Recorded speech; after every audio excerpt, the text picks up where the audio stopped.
Hi hello friends, welcome back. இன்றைக்கி நம்ம Kashmir chicken gravy எப்படி செய்யலாம் தான் பார்க்க போகிறோம். அதுக்கு ஒரு கடாயில் கடலெண்ணெய் ஒரு 3/4 கப் சேர்த்துருக்கேன். எண்ணெய் லைட்டாக சூடானதுக்கப்புறமா பிரியாணி இலை 2 சேர்த்துருக்கேன். அதுக்கப்புறம் பட்டை 2 துண்டு சேர்த்துருக்கேன். அதுக்கப்புறமா அன்னாச்சிப்பூ ஒரு 1.5 அன்னாச்சிப்பூ சேர்த்துருக்கேன். அதுக்கப்புறமா கருப்பு ஏலக்காய் 2 கருப்பு ஏலக்காய் சேர்த்துருக்கேன். அதுக்கப்புறமா ஜாதிப்பூ ஒரு 2 துண்டு சேர்த்துருக்கேன். ஜாதிக்காய் ரொம்ப சின்ன துண்டு சேர்த்துக்கோங்க, ரொம்ப சேர்க்க வேண்டாம். அதுக்கப்புறமா பச்சை ஏலக்காய் ஒரு 4 பச்சை ஏலக்காய் சேர்த்துருக்கேன். கடைசியாக மிளகு ஒரு 1/4 டீஸ்பூன் மிளகு சேர்த்துருக்கேன். இது எல்லாத்தையும் சேர்த்து ஸ்டவ்வை லோ ஃப்ளேமில் வச்சு ஒரு 2 நிமிஷத்துக்கு நல்லா வதக்கி விடுங்க. 2 நிமிஷம் நீங்கள் நல்லா வதக்கி விட்டீங்கன்னா உங்களுக்கு இந்த ஏலக்காய் பிரியாணி இலை எல்லாத்துலேருந்து நல்ல வாசனை வர ஆரம்பிக்கும். அந்த அளவுக்கு வாசனை வர அளவுக்கு நல்லா வதக்கி விட்டுக்கோங்க. வதக்கி முடிச்சக்கப்புறமா ஸ்டவ்வை ஹை ஃப்ளேமுக்கு மாற்றிக்கோங்க. நம்ம வெங்காயத்தை நல்லா வதக்கிக்கலாம்.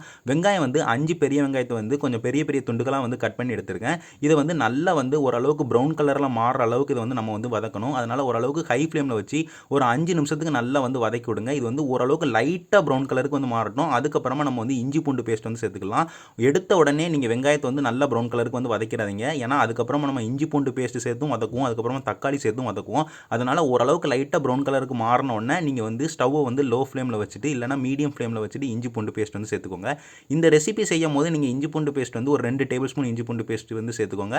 அதுக்கப்புறமா ஸ்டவ்வும் ரொம்ப லோ ஃப்ளேமுக்கு போக வேண்டாம். பொதுவாக இஞ்சி பூண்டு பேஸ்ட் சேர்க்கும் போது லோ ஃப்ளேமில் வைக்க சொல்லுவேன். ஆனால் இதில் நம்ம எண்ணெய் அதிகமாக சேர்த்துருக்கோம். அதனால் உங்களுக்கு அடி பிடிக்கிறதுக்கு அவ்வளோவா வாய்ப்பு இருக்காது. அதனால் ஓரளவுக்கு மீடியம் ஃப்ளேமில் வச்சு இஞ்சி பூண்டு பேஸ்ட்டோட பச்சை வாசனை போகிற அளவுக்கு நல்லா வதக்கி விட்டுக்கோங்க. ஒரு 2 நிமிஷம் வதக்கினாலே உங்களுக்கு இஞ்சி பூண்டு பேஸ்ட்டோட பச்சை வாசனை நல்லா போயிடும். அதுக்கப்புறமா நம்ம தக்காளி சேர்த்துக்கலாம். இப்போ இஞ்சி பூண்டு பேஸ்ட் சேர்த்துக்கும் போது முதல்ல நம்ம வெங்காயம் வதக்கினோட இன்னும் கொஞ்சம் ப்ரௌனாக மாறிடுச்சு. அதுக்கப்புறமா நம்ம தக்காளி சேர்த்து வதக்கும் போது நம்மளுக்கு தேவையான கலருக்கு மாறிடும். நீங்கள் முதலே நல்லா வதக்கிட்டீங்கன்னா அதுக்கப்புறமா வதக்கும் போது ரொம்ப வதங்கி அதோட ஸ்வீட்னஸ் கொஞ்சம் மாறிடும். அதனால் நீங்கள் நான் சொன்ன மாதிரி ஸ்டெப் பை ஸ்டெப்பாக வதக்கிக்கோங்க. நான் இஞ்சி பூண்டு பேஸ்ட் சேர்த்து நல்லா வதக்கினதுக்கப்புறமா தக்காளி ஒரு 3 தக்காளி பெரிய பெரிய சைஸஸாக சேர்த்து அதையும் சேர்த்து நல்லா வதக்கிக்கிறேன். தக்காளி நல்லா மசிற அளவுக்கு நல்லா வதக்கிக்கோங்க. ஸ்டவ்வை ஓரளவுக்கு ஹை ஃப்ளேம்லேயே வச்சு ஒரு 3 நிமிஷத்துக்கு நல்லா வதக்கி விட்டாலே உங்களுக்கு தக்காளி நல்லா மசிற அளவுக்கு வதங்கிடும். அதே நேரத்தில் நம்மளுக்கு வெங்காயம் தேவையான கலருக்கும் நல்லா வதங்கிடும். இப்போ உங்களுக்கு பார்த்தாலே தெரியும் வெங்காயம் நம்மளுக்கு தேவையான கலருக்கு வதங்கிடும். அதே நேரத்தில் மற்ற எல்லாமும் நல்லா வதங்கிடும். இதே மாதிரி ட்ரை பண்ணி பாருங்கள். அதுக்கப்புறமா ஸ்டவ்வை லோ ஃப்ளேமில் வச்சுக்கோங்க. நம்ம மசாலா எல்லாம் சேர்த்துக்கலாம். மசாலா என்னெல்லாம் சேர்க்கன்னு பார்த்துக்கிட்டிங்கன்னா மஞ்சள் தூள் 1 டீஸ்பூன் சேர்த்துருக்கேன். அதுக்கப்புறமா மிளகுத்தூள் 1/2 டேபிள் ஸ்பூன் சேர்த்துருக்கேன். அதுக்கப்புறமா சீரகத்தூள் 1/2 டேபிள் ஸ்பூன் சேர்த்துருக்கேன். அதுக்கப்புறமா மல்லித்தூள் 1 டேபிள் ஸ்பூன் சேர்த்துருக்கேன். அதுக்கப்புறமா காஷ்மீரி மிளகாய் தூள் 2 டேபிள் ஸ்பூன் சேர்த்துருக்கேன். அதுக்கப்புறமா சாதா மிளகாய் தூள் 1.5 டீஸ்பூன் சேர்த்துருக்கேன். கடைசியாக உப்பு 2 டீஸ்பூன் சேர்த்துருக்கேன். இது எல்லாத்தையும் சேர்த்து நல்லா வதக்கி விட்டுக்கோங்க. இந்த வெங்காயம் தக்காளியோட சேர்த்து நல்லா மிக்ஸ் பண்ணி விட்டுக்கோங்க. ஒரு 30 செகண்ட்லேருந்து ஒரு 40 செகண்டுக்கு நல்லா மிக்ஸ் பண்ணி விட்டுக்கோங்க. லோ ஃப்ளேம்லேயே வச்சு மிக்ஸ் பண்ணி விட்டுக்கோங்க. அடி பிடிக்கிறதுக்கு லைட்டாக வாய்ப்பு இருக்குது. அதனால் லோ ஃப்ளேம் வச்சு நல்லா மிக்ஸ் பண்ணி விட்டுக்கோங்க. அதுக்கப்புறமா நம்ம தண்ணி கொஞ்சோண்டு சேர்த்து, அதாவது கிட்டத்தட்ட ஒரு 1/2 கப்பு தண்ணி நம்ம சேர்த்து இதை கொதிக்க விடுவோம். இந்த மாதிரி கொதிக்க விடுறனால நம்மளுக்கு இந்த மசாலாவோட பச்சை வாசனையும் நல்லா போயிடும். அதே நேரத்தில் எண்ணெயும் நல்லா விட்டு பிரிஞ்சிடும். நம்ம அவ்வளோ மசாலா சேர்த்துருக்கோம், அதோட பச்சை வாசனை கண்டிப்பாக போகணும். அதனால் ஸ்டவ்வை லோ ஃப்ளேமில் வச்சு ஒரு 5 நிமிஷத்துக்கு லோ ஃப்ளேமில் வச்சு கொதிக்க விட்டிங்கன்னா இதோட பச்சை வாசனையும் போயிடும், உங்களுக்கு எண்ணெயும் நல்லா விட்டு பிரிஞ்சிடும்.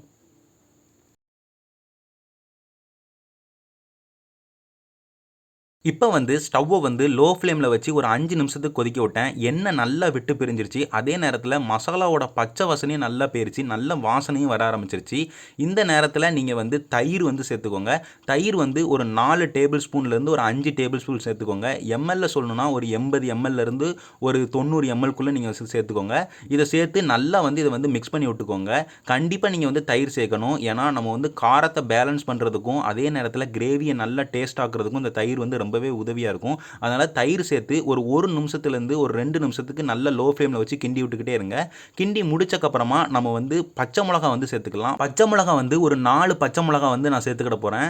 4லேருந்து ஒரு 6 பச்சை மிளகாக்குள்ளே நீங்கள் சேர்த்துக்கலாம். பச்சை மிளகா வெட்டாமல் சேருங்க.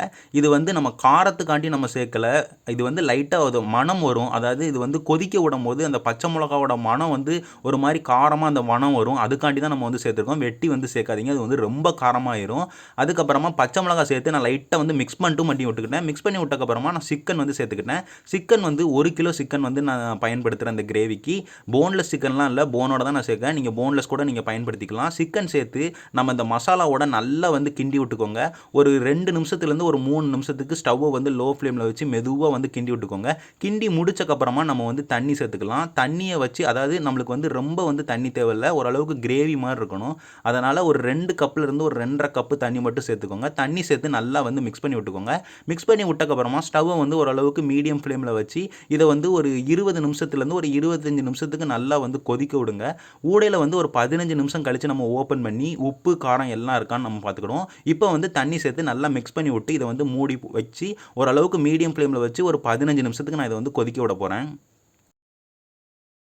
இப்போ வந்து ஒரு 15 நிமிஷம் கழித்து நான் ஓப்பன் பண்ணி உப்பு காரம் வந்து கரெக்டாக இருக்கான்னு நான் பார்க்க போகிறேன். நம்ம வந்து முதல்லையே பார்த்துருந்தோம்னா நம்மளுக்கு வந்து அவ்வளோ கரெக்டாக இருந்திருக்காது. ஏன்னா அப்போ வந்து ஓரளவுக்கு பச்சையாக இருக்கும் மசாலா எல்லாம். அப்போ வந்து கரெக்டாக நம்மளால் கண்டுபிடிக்க முடியாது. ஓரளவுக்கு வேக விட்டக்கப்புறமா நம்ம செக் பண்ணால் தான் நம்மளுக்கு வந்து கரெக்டாக இருக்கும். நான் செக் பண்ணதில் வந்து உப்பு காரம் எல்லாமே ரொம்ப கரெக்டாக இருந்தது. காரம் முதல்லே ரொம்ப கரெக்டாக தான் இருக்கும். உப்பு மட்டும் கரெக்டாக இருக்கும் பார்த்தேன், ரொம்பவே கரெக்டாக இருந்தது. திரும்பியும் மூடி போட்டு ஓரளவுக்கு மீடியம் ஃப்ளேமில் வச்சு ஒரு 10 நிமிஷத்துக்கு வந்து கொதிக்க விட்டுக்கோங்க. ஒரு 10 நிமிஷம் நீங்கள் கொதிக்க விட்டிங்கன்னா இப்போ நீங்கள் பார்க்குற மாதிரி நல்ல எண்ணெய் விட்டு பிரிஞ்சிடும். நல்ல வாசனையாக உங்களுக்கு வந்து கிரேவி ரெடி ஆயிரும். சிக்கனும் நல்லா வெந்துடும். ஒரு 25 நிமிஷம் நீங்கள் விட்டாலே போதும், சிக்கன் நல்லா வந்து வெந்துடும். உங்களுக்கு கிரேவியாக இது வந்து நல்லா கிடச்சிரும். இதை நீங்கள் வந்து சாதத்து கூட வச்சு சாப்பிடும் போது உங்களுக்கு குழம்பு மாதிரியும் கிடச்சிரும் ஊற்றி சாப்பிட்றதுக்கு. கண்டிப்பாக நீங்கள் இதை வந்து ட்ரை பண்ணி பாருங்கள். கிரேவி வந்து உங்களுக்கு ரொம்பவே சூப்பராக ரெடி ஆயிடுச்சு. கடைசியாக வந்து கொஞ்சோண்டு கொத்தமல்லி இலை மட்டும் தூவி விட்டு நல்லா மிக்ஸ் பண்ணி விட்டு ஸ்டவ்வை வந்து ஆஃப் பண்ணிடுங்க. கண்டிப்பாக அந்த கிரேவியை வந்து ட்ரை பண்ணி பாருங்கள். ரொம்ப ஒரு ஈஸியான ஒரு கிரேவி. அதாவது நம்ம வந்து ரொம்ப டைம் எடுக்காது அந்த கிரேவி செய்கிறதுக்கு. அதாவது நம்ம வந்து எதுவுமே அரைச்சி சேர்க்கறதுக்கு தேவையில்லை. அதுக்குண்டான டயத்தை நம்ம வந்து பேலன்ஸ் பண்ணிடலாம். அதுக்கப்புறமா நம்ம மேரினேட் பண்ணல சிக்கனை, அதுக்குண்டான டயத்தையும் நம்ம பேலன்ஸ் பண்ணிடலாம். ரொம்பவே சீக்கிரமாக இந்த கிரேவி வந்து நீங்கள் செஞ்சு முடிச்சிடலாம். இந்த கிரேவி நீங்கள் பார்க்கும்போது என்ன எதுக்குதா இவ்வளான் இருக்குன்னு நீங்கள் கண்டிப்பாக கேட்பீங்க. நம்ம வந்து காரம் அவ்வளோகான்னு சேர்த்துருக்கோம். இது வந்து கொஞ்சம் காரமாக இருக்கும் இந்த கிரேவி. ஆனால் காரமாக இருக்கிறதுக்காண்டி நம்ம சாப்பிடாமல் இருக்க மாட்டோம். அந்த காரத்திலே நம்ம சாப்பிடுவோம் பார்த்தீங்களா, நல்லா இருக்குன்னு அந்த மாதிரி இருக்கும். இந்த மாதிரி எண்ணெய் சேர்த்தா தான் அந்த காரத்தை வந்து நம்மளால் முடிஞ்ச அளவுக்கு பேலன்ஸ் பண்ண முடியும். கண்டிப்பாக நீங்கள் வந்து இந்த மாதிரி ட்ரை பண்ணி பாருங்கள். ரொம்ப சூப்பராக இருக்கும். திரும்ப திரும்ப நீங்கள் இந்த கிரேவி வந்து செஞ்சு சாப்பிடுவீங்க. நான் இதே மாதிரி வேற ஒரு நல்ல ரெசிபியோட உங்கள் எல்லாரையும் வந்து பார்க்குறேன். நன்றி.